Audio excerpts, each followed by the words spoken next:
Who's who? Mastering the use of who in English. Hello, English learners.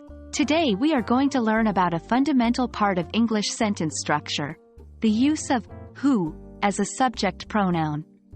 It's a common question that trips up even native speakers, but don't worry, by the end of this video, you'll have a solid grasp on it.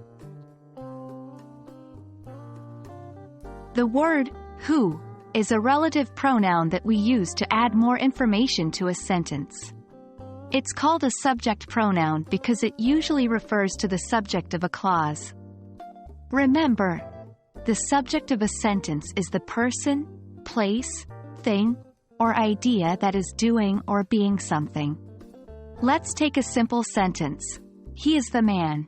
If we want to add more information about the man, we can use who. Here's an example.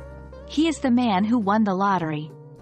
In this sentence, who is referring to the man and is the subject of the clause, won the lottery.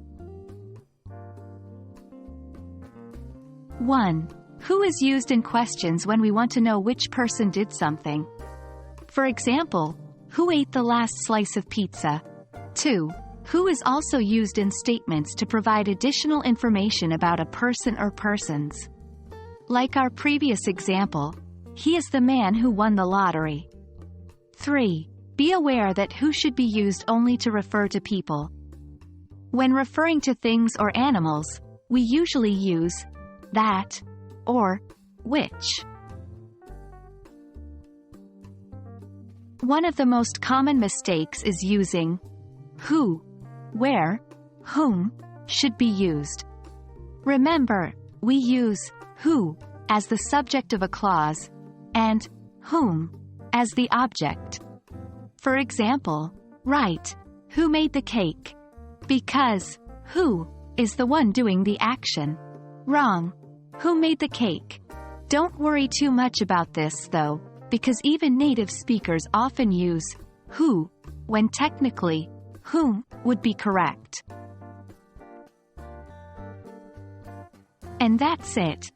Now you know how to use who as a subject pronoun in English. Remember, practice is the key to mastering any language concept. So, don't forget to practice what you've learned today. I hope this video has been helpful for you. Keep up the good work, and see you in the next lesson.